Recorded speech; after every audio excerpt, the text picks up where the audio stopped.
जय हिंद दोस्तों ये एक स्विफ्ट डिजायर गाड़ी है और ये गाड़ी के अंदर ये प्रॉब्लम आ रही है। गाड़ी चलने में इसका चेक इंजन लाइट ब्लिंक करने लग जाता है। तो हम गाड़ी टेस्ट ड्राइव ले रहे हैं, लेकिन टेस्ट ड्राइव के दौरान गाड़ी में ये प्रॉब्लम नहीं दिखा रहा है। तो हम इसके अंदर स्कैनर लगा के चेक करेंगे शॉप पे जाके कि क्या दिक्कत आ रही है। अभी टेस्ट ड्राइव ले रहे हैं। अगर चेक इंजन की लाइट ब्लिंक करता है तो आपको दिखाऊँगा, अगर नहीं ब्लिंक करता है तब मैं आपको स्कैनर लगा के चेक करके बताऊँगा कि इसके अंदर क्या फॉल्ट है। जैसे कि मैंने आपको बताया कि वर्कशॉप में जाके स्कैनर लगा के दिखाऊंगा। ये चेक इंजन लाइट ब्लिंक करता है। तो ये चेक इंजन लाइट होता है कि इंजन से जुड़े कोई भी फॉल्ट आएगा किसी भी गाड़ी में तो उसी हिसाब से चेक करना होता है। गाड़ी को ज़्यादा चलाना नहीं होता, कुछ भी नुकसान हो सकता है। तो हमने स्कैनर लगा लिया। स्कैनर के अंदर जो फॉल्ट आ रहा है, ये पेट्रोल गाड़ी है, पेट्रोल CNG। तो ये स्कैनर के अंदर फॉल्ट आ रहा है इंजेक्टर सर्किट ओपन सिलेंडर 1।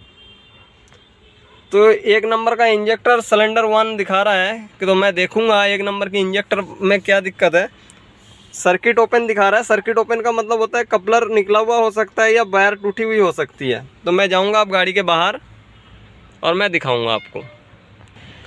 जैसे कि मैं गाड़ी के बाहर आ गया और ये बाहर से फिटिंग CNG है और ये जो मिसिंग आ रहा है या जो लाइट चेक इंजन की ब्लिंक करती है वो उसी समय करता है जब गाड़ी पेट्रोल में होती है और CNG में नहीं करता है। तो हमने 1 नंबर सिलेंडर दिखाया तो 1 नंबर सिलेंडर चेक करने के लिए आ गया मैं गाड़ी के बाहर।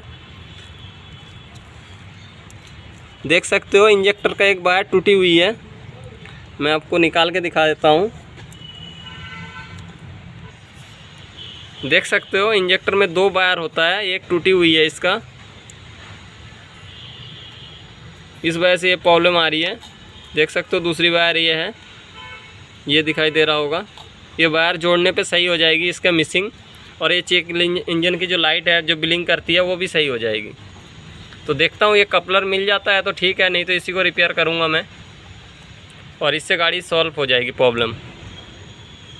जय हिंद।